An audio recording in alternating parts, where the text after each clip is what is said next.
한 주간도 평안하셨습니까? 오늘은 마태복음 13장에 나타난 씨 뿌리는 자의 비유를 통해서 하나님께서 오늘 우리에게 주시는 말씀을 나누도록 하겠습니다. 그날 예수님께서 집에서 나와 호숫가에 앉으셨습니다. 많은 사람들이 예수님의 주위에 몰려들었습니다. 그래서 예수님께서는 배에 올라가 앉으셨고 사람들은 호숫가에 그대로 서 있었습니다. 예수님께서 사람들에게 많은 것을 비유로 말씀하셨습니다. 농부가 씨를 뿌리러 나가 씨를 뿌리는데 어떤 씨는 길가에 떨어졌다. 그러자 새들이 날아와 씨를 모두 먹어버렸다. 어떤 씨는 흙이 별로 없고 돌이 많은 곳에 떨어졌다. 곧 싹이 났지만 흙이 깊지 않아서 해가 뜨자 시들어버렸고 뿌리가 없어서 곧 말라버렸다. 어떤 씨는 가시덤불에 떨어졌다. 가시덤불이 자라서 그 씨를 자라지 못하게 하였다. 어떤 씨는 좋은 땅에 떨어졌다. 열매를 맺었는데 어떤 것은 100배, 어떤 것은 60배, 또 어떤 것은 30배의 열매를 맺었다. 18절 씨 뿌리는 사람의 비유를 들어라. 본문에서 씨를 뿌리는 사람은 예수 그리스도를 의미합니다. 예수님은 이 땅에 오셔서 천국 복음의 씨앗을 뿌리셨습니다.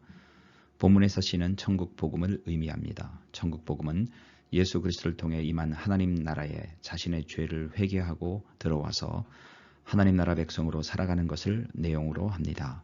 본문에서 밭은 천국 복음에 대한 사람들의 반응을 의미합니다.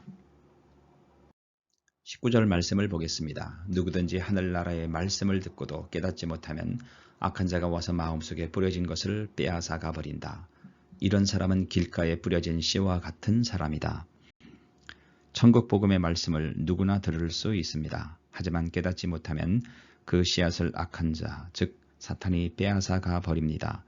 듣는 것에서 시작하여 깨닫는 데까지 올라가야 합니다. 반면에 23절에 나타난 30배, 60배, 100배의 열매를 맺는 좋은 땅은 말씀을 듣고 깨닫는 것을 의미합니다. 다시 말해서 길가와 옥토의 차이점은 천국 복음을 듣고 깨닫는가, 깨닫지 못하는가 하는 것입니다. 깨닫는 마음은 옥토이고 깨닫지 못한 마음은 길가인 것입니다. 누구나 천국 복음을 듣지만 누구나 열매를 맺는 것은 아닙니다. 천국 복음을 듣고 열매를 맺으려면 먼저 깨달아야 합니다.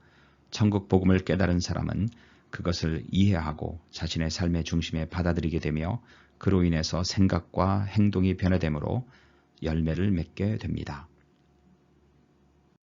20절 돌밭에 뿌려진 씨와 같은 사람은 말씀을 들을 때 기쁘게 얼른 받아들이는 사람이다. 그러나 뿌리가 없어 오래가지 못한다. 말씀 때문에 어려움이 생기고 박해를 당하면 곧 넘어진다. 두 번째 천국 복음의 씨앗이 뿌려진 장소는 돌밭입니다. 돌밭과 같은 사람은 복음을 기쁘게 빨리 받아들이지만 뿌리가 없어서 그 믿음이 오래가지 못합니다.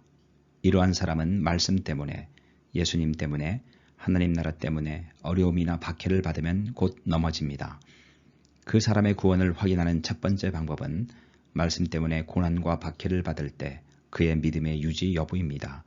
고난과 박해 가운데서 실족하지 않고 오히려 찬송하고 기뻐하는 것입니다. 돌밭과 같은 사람은 고난과 박해 가운데서 왜 넘어집니까? 21절에 의하면 뿌리가 없기 때문입니다. 뿌리가 없다는 것은 믿음이 깊지 못하다는 것이고 또한 그것은 하나님과의 관계가 깊지 못함을 의미합니다. 하나님과의 관계가 깊지 못한 사람은 근본적인 삶의 변화가 없고 따라서 하나님과 하나님 나라를 위한 헌신과 희생 또한 없습니다. 하나님과 하나님 나라가 아닌 자신의 유익을 위해 신앙생활을 하며 하나님을 위해 자신의 모든 것들을 포기하지 못합니다. 이런 사람에게 복음과 하나님 나라 때문에 어려움이나 박해가 올 때 바로 넘어지게 되는 것입니다. 22절 가시덤불에 떨어진 씨와 같은 사람은 말씀을 들으나 세상 염려와 재물의 유혹이 말씀을 가로막아 결국 열매를 맺지 못한다. 세 번째 밭은 가시덤불입니다. 가시덤불과 같은 사람도 역시 처음에는 말씀을 듣고 받아들입니다. 하지만 세상의 염려와 재물의 유혹이 말씀을 가로막아서 결국 열매를 맺지 못합니다. 본문을 통해 생각해 볼 수 있는 것은 복음을 듣고 받아들였다고 해서 모든 사람이 열매를 맺는 것은 아니라는 사실입니다. 열매를 맺지 못한다는 것은 구원을 받지 못한다는 것을 의미합니다. 따라서 복음을 듣고 받아들인 모든 사람들이 구원을 받는 것은 아닙니다. 그렇다면 가시덤불과 같은 사람들이 열매를 맺지 못하는 이유는 무엇입니까? 그 이유는 성장하지 못해서입니다. 성장은 구원받은 성령을 소유한 자의 매우 중요한 특징입니다. 천국 복음으로 우리는 새로운 생명을 소유한 천국 백성이 되었고 그로 인해 우리는 영적으로 성장할 수밖에 없는 자들이 되었습니다. 영적으로 자란다는 것은 영적 생명을 소유한 증거입니다. 그렇다면 가시덤불과 같은 사람은 왜 영적으로 자라지 못할까요? 두 가지 때문입니다. 첫째는 세상의 염려이고 둘째는 재물의 유혹입니다. 왜 세상에 대한 걱정, 근심이 많을까요? 가장 큰 이유는 하나님을 의존하지 않기 때문입니다. 다시 말해서 믿음이 부족하기 때문입니다. 믿음은 불확실한 세상에서 하나님 한 분만 전적으로 의존하는 것입니다. 이러한 믿음의 부족은 하나님께서 가장 선한 길로 인도하신다는 확신을 갖지 못하게 하고 고난 배후에 있는 하나님의 크신 사랑과 섭리를 이해하지 못하게 합니다. 영적으로 자라지 못하는 두 번째 이유는 재물의 유혹입니다. 이것은 첫째 이유인 하나님을 의존하지 않는 것과 연관이 있습니다. 인간은 무엇이든지 의존하려고 합니다. 하나님을 의존하지 않는 인간이 가장 의존하는 것은 바로 재물입니다. 이러한 사람들은 돈의 힘을 믿으며 돈이 세상 모든 것의 판단 기준이 됩니다. 23절 좋은 땅에 떨어진 씨와 같은 사람은 말씀을 듣고 깨닫는 사람이다. 이런 사람은 열매를 맺는데 어떤 사람은 100배, 어떤 사람은 60배, 어떤 사람은 30배의 열매를 맺는다. 좋은 땅과 같은 마음을 가진 사람은 말씀을 듣고 깨닫고 자라서 열매를 맺는 자입니다. 어떤 사람은 100배, 어떤 사람은 60배, 어떤 사람은 30배의 열매를 맺습니다. 열매는 전도의 열매와 성령의 인격적인 성숙의 열매와 선한 행동과 삶을 의미합니다. 지금까지 나눈 말씀을 정리해 보도록 하겠습니다. 첫째, 사람들은 복음에 대해 네 가지 반응을 보입니다. 복음을 깨닫지 못해서 받아들이지 않는 사람도 있고 복음을 듣고 받아들였지만 고난과 박해 때문에 믿음을 버리는 사람도 있고 복음을 듣고 받아들였지만 세상 염려와 재물의 유혹 때문에 열매를 맺지 못하는 사람도 있습니다. 반면에 복음을 듣고 깨닫고 열매를 맺는 사람도 있습니다. 통계적으로 보면 복음을 듣고 깨닫고 열매를 맺는 사람이 훨씬 적은 것이 현실입니다. 둘째, 태어날 때부터 길가, 돌밭, 가시덤불, 좋은 밭으로 마음이 정해진 것은 아닙니다. 인간 편에서 볼 때 복음을 받아들이는 것은 각자의 선택이며 따라서 그에 대한 책임도 자신에게 있습니다.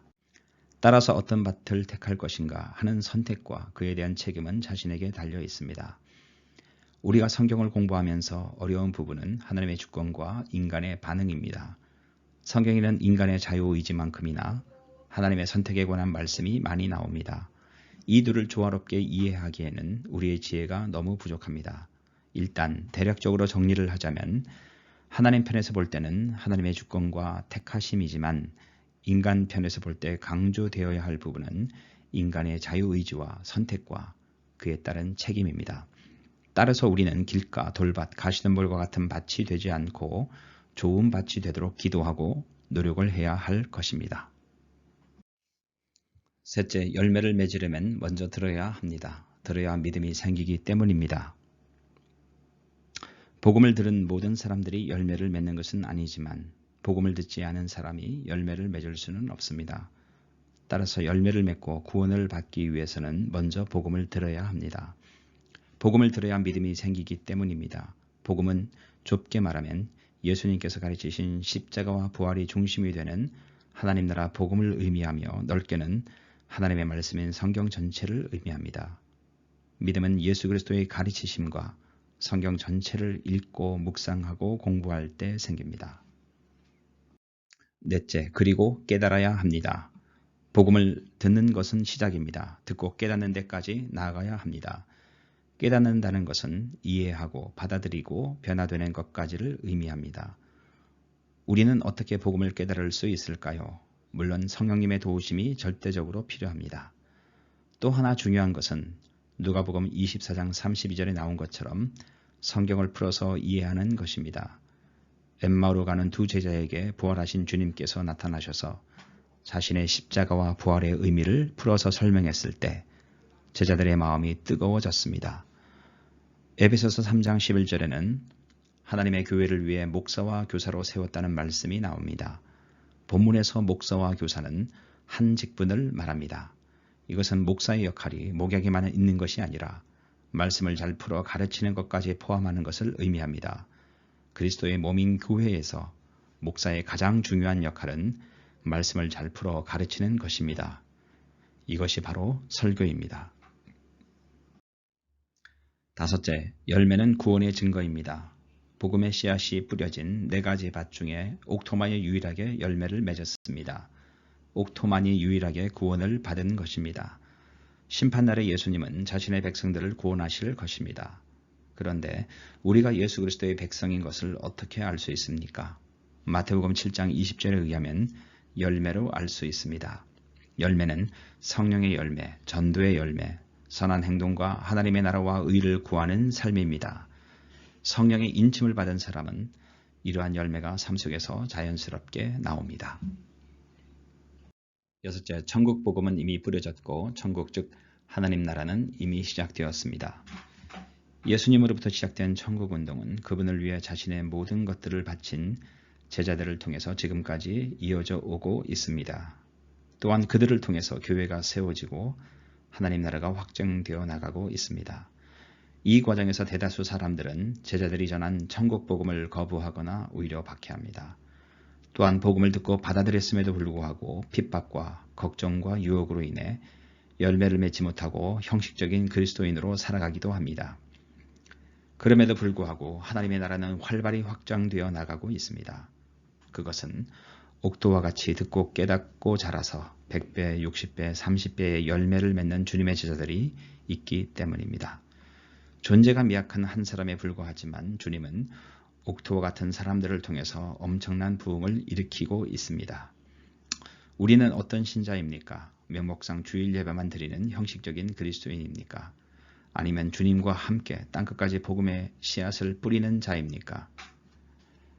또 한 가지 생각해 봐야 할 것은 복음의 씨앗을 뿌릴 때 대다수가 부정적인 반응을 보인다 하더라도 전혀 낙심할 필요가 없다는 것입니다. 한 사람의 옥토에 복음의 씨앗이 뿌려졌을 때 앞의 것을 보상하고 남을 엄청난 열매가 맺히기 때문입니다. 옥토와 같은 한 사람을 위해 우리는 오늘도 복음의 씨앗을 뿌려야 할 것입니다. 이제 말씀을 맺도록 하겠습니다. 예수님께서 이 땅에 오셔서 전한 메시지는 천국 복음이었습니다. 예수님은 지금도 그의 제자들을 통해 땅끝까지 천국 복음의 씨앗을 뿌리고 계십니다. 하지만 뿌려진 천국 복음이 모두 열매를 맺는 것은 아닙니다.